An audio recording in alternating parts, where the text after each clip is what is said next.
अस्सलाम वालेकुम, this is Bilal Ahmed Khan back with another video on Khan ji के थॉट्स। तो एक एवरेज लड़की की अगर पूरी ज़िंदगी की बात करें तो वो तीन चीज़ों के ऊपर डिपेंड करती है।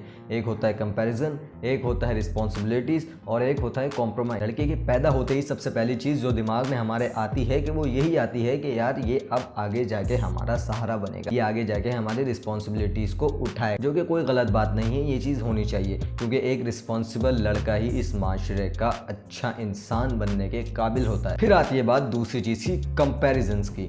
लड़के के पैदा होते ही उसको कंपैरिजंस के तराजू में डाल दिया जाता है क्योंकि जैसे ही वो पैदा होता है तो सबसे पहला कंपैरिजन तो उसको ये किया जाता है कि बेटा तुमने रोना नहीं है क्योंकि तुम हो लड़के। जैसे जैसे वक्त गुजरता जाता है लड़का बड़ा होता जाता है और उसके बाद उसका एडमिशन होता है किसी स्कूल में। वहाँ पर उसको अब कंपैरिजन किया जाता है कि बेटा अब तुमने लाने हैं उस लड़के से ज़्यादा नंबर या उस लड़के से अच्छा रिजल्ट तुम्हारा आना चाहिए। जैसे तैसे उस लड़के ने स्कूल पास कर लिया मगर अब उसका कंपैरिजन स्टार्ट हो जाता है उसके रिश्तेदारों से कि बेटा फला ने इंजीनियरिंग लिए, फला ने कॉमर्स लिए, तुमने इस फील्ड में जाना है या तुमने उस फील्ड में जाना है। अब ये सारी चीज़ें वो फेस ज़रूर कर रहा है मगर अब उसकी यूनिवर्सिटी या कॉलेज लाइफ भी ख़त्म हो गई है तो अब उसका कंपैरिजन स्टार्ट होता है बराबर वालों से, सामने वालों से और उनके बराबर वालों से कि बेटा उसके पास गाड़ी है, उसके पास ये नौकरी है और उसके पास ये नौकरी है, वो ये कर रहा है, वो ये कर रहा है और वो ये कर रहा है, उसके पास इतना बड़ा घर है। जैसे तैसे करके वो लड़का उन लोगों तक पहुँच भी जाता है मगर उसके बाद फिर एक और चीज़ स्टार्ट होती है कि बेटा देखो अब तुम्हारे ये रिश्तेदार हैं, इनके पास देखो ये है, इनके पास वो है। एक बात यह है कि लड़के की पूरी ज़िंदगी कंपैरिजंस में ही गुजर जाती है, भले वो कितना भी अच्छा कर ले, कितना भी कुछ कर ले, उसके पास बराबर वाले से ज़्यादा तालीम है तब भी उसकी ज़िंदगी कंपैरिजन में ही जाएगी क्योंकि बराबर वाले के पास गाड़ी भी है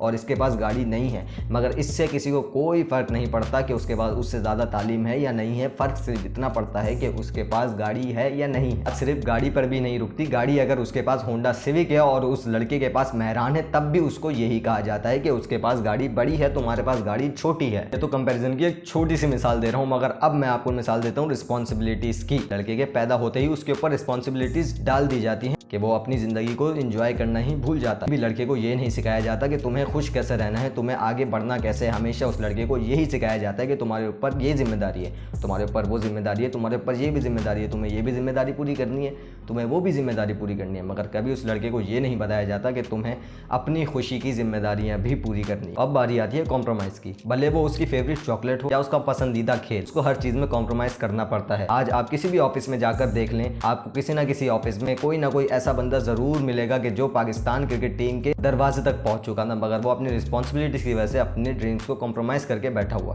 80% लड़के अपनी जॉब से बिल्कुल भी मुतमईन नहीं है क्योंकि वो जो करना चाह रहे थे आज तक वो नहीं कर पाए, उनकी वो सारी चीज़ें कॉम्प्रोमाइज़ में ही चली। आज एक कंपनी में एक लड़का डेटा एंट्री के लिए बैठा हुआ है मगर किसी को ये नहीं पता कि वो लड़का अपने टाइम का एक बहुत ज़बरदस्त क्रिकेट प्लेयर था कि अगर उसको थोड़ी सी सपोर्ट मिल जाती तो वो बहुत ज़्यादा आगे बढ़ सकता था। मगर उसने अपने ड्रीम को कॉम्प्रोमाइज़ किया और बैठ के एक डेटा एंट्री की जॉब कर रहा है। तो यही वो कॉम्प्रोमाइज़ है जो लड़के पूरी ज़िंदगी करते आ रहे हैं, कर रहे हैं और करते रहेंगे। आज एक लड़के की नॉर्मल जो लाइफ है उसमें कंपैरिजन, रिस्पॉन्सिबिलिटीज़ और कंप्रोमाइज़ ही भरा हुआ है। कभी किसी लड़के को ये नहीं कहा जाता कि बेटा तुमने खुश कैसे रहना है, तुमने अपनी ज़िंदगी कैसे गुजारनी है, तुमने अपने लिए क्या करना है। कभी उससे ये नहीं कहा जाता कि तुम अब अपने लिए भी सोचो। अगर वो ज़िंदगी में बहुत कुछ अचीव भी कर लेता है ना तब भी उसको कंपैरिजन में ही डाला जाता है कि उसने ये कर लिया है और फला ने ये कर लिया है, तुमने अभी तक वो अचीव नहीं किया। बात ये नहीं कि हम कंपैरिजन से घबराते हैं या हम कंपैरिजन से डरते हैं मगर बात यह है कि हम भी लड़के हैं, हमें भी अप्रिसिएशन चाहिए होती है।